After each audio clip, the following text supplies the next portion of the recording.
हमारा education system बदल रहा है। रोट लर्निंग से अभी आगे बढ़कर हमको देखना होगा। हम पा रहे हैं कि आज के जो शिक्षक हैं आज के युग के, वो सिर्फ टेक्स्ट बुक्स ही नहीं पढ़ा रहे हैं, वो आपको एक तरह से क्रिटिकल थिंकिंग के बारे में सोचने को मजबूर करते हैं, प्रॉब्लम सॉल्विंग के लिए आपको चैलेंज करते हैं। तो ये तमाम वो ज़रिए हैं जिससे चीज़ें आपको ज़मीन पर बदलती दिखाई दे रही हैं क्या? जी, थैंक यू। ये बड़ा सुखद है देखना कि नेशनल एजुकेशन कॉन्क्लेव में एक सेशन टीचिंग द टीचर्स के लिए रखा गया, उसके लिए एनडीटीवी को धन्यवाद। जो बात आपने पूछी उसका जवाब, बहुत सारा जवाब उसका राष्ट्रीय शिक्षा नीति ने दिया है। राष्ट्रीय शिक्षा नीति टीचर्स को ट्रांसफॉर्मेटिव रोल में लाना चाहती है।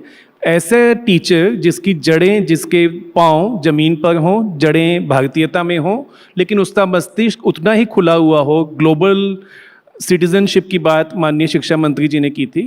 ग्लोबल सिटीजन का मतलब खुले विचारों को खुले मस्तिष्क से ना सिर्फ सुनने, समझने, एनालाइज करने, रिफ्लेक्ट करने और क्रिटिसाइज करने, इन सब की छूट राष्ट्रीय शिक्षा नीति देना चाहती है।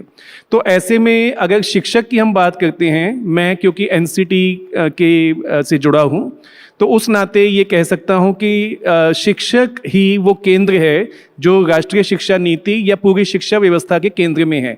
मैं तो बल्कि यहाँ तक कहता हूँ कि teacher education is the backbone of entire education system.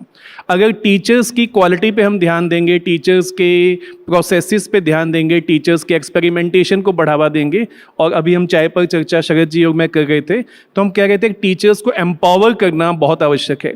आज वो स्थिति नहीं है कि टीचर बेचारा है, या एक प्रेमचंद जी की कहानियों में मेरे पिताजी एक गरीब मास्टर थे, वो गरीब मास्टर की इमेज हो सकता है इकोनॉमिक रूप से उतनी प्रोस्पेरिटी की तरफ नहीं गई, लेकिन सांस्कृतिक रूप से, भाषाई रूप से, सामाजिक लीडरशिप के तौर पे हम देखें तो टीचर बहुत एम्पावर्ड हुए हैं और होना भी चाहिए। और राष्ट्रीय शिक्षा नीति ने क्रिटिकल थिंकिंग को बहुत बढ़ावा दिया है। हम क्लासरूम में अब हम स्टूडेंट्स को नॉलेज रिसीवर की जगह नॉलेज कंस्ट्रक्टर, नॉलेज पार्टनर के रूप में देखना चाहते हैं।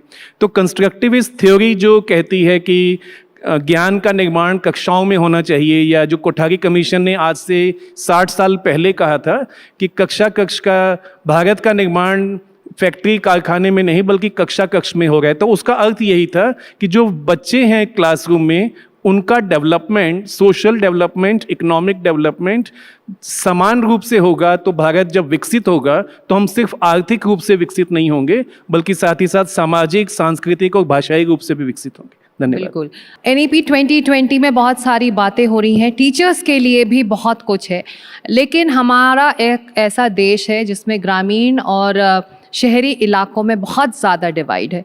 ऐसे में जब NEP 2020 इम्प्लीमेंट हो तो ये गैप्स भरने के लिए, एक टीचर के प्रोफेशनल डेवलपमेंट के लिए जो बात मैम कह रही हैं, वो कैसे किया जा रहा है? उस मोर्चे पर कितना काम हो रहा है? टीचर्स, जैसे मैंने पहले कहा कि जो राष्ट्रीय शिक्षा नीति है वो धरातल पर रहने के लिए और टेक्नोलॉजी और 21st सेंचुरी के challenges, B it robotics science और बिग डेटा एनालिसिस जैसे टूल्स की तरफ लेके जाता है। तो इसमें टीचर्स के लिए टेक्नोलॉजी को यूज़ करना, डिजिटल पेडागोजी को यूज़ करना, डिजिटल प्लेटफॉर्म्स को यूज़ करना बहुत इंपॉर्टेंट है। लेकिन ये बात ठीक है कि डिजिटल डिवाइड एक सच्चाई है हमारे देश की, जो अभी धीरे धीरे ख़त्म होगी। लेकिन ये भी सच्चाई है कि भारत में सबसे ज़्यादा स्मार्टफोन यूज़र्स इंडिया में हैं। जब स्मार्टफोन यूज़र्स इंडिया में सबसे बड़ा नंबर है विश्व का, तो इसका मतलब लोगों के पास टेक्नोलॉजी है और वो उसको अपने तरीके से देख रहे हैं।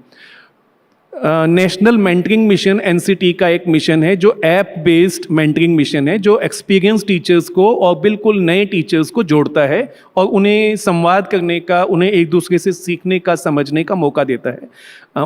उमा तुली मैम उस प्लेटफॉर्म के ऊपर हमारी एक रिस्पेक्टेड मेंटर हैं, और ऐसे मेंटर्स को हम ऐप के साथ जोड़ पा रहे हैं। और उसमें फ्रीक्वेंसी ऑफ यूज़र्स, आप मानिए कि एक सप्ताह में लगभग 70-80 सेशंस हो रहे हैं बिना किसी फॉर्मल इंसेंटिव के।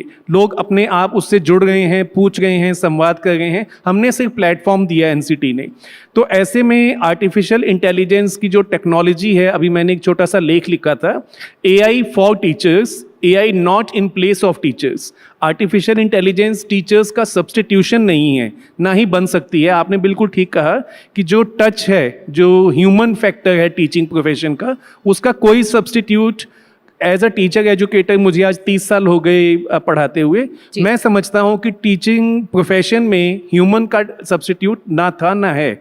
बस हमें टेक्नोलॉजी के लिए तैयार होना है, डिजिटल पेडागोजी प्लेटफॉर्म्स की तरफ पॉजिटिव माइंड से बढ़ना है, हमें जनरेशन के साथ आगे चलना है, ना कि इस जनरेशन को रोकने का प्रयास करना है।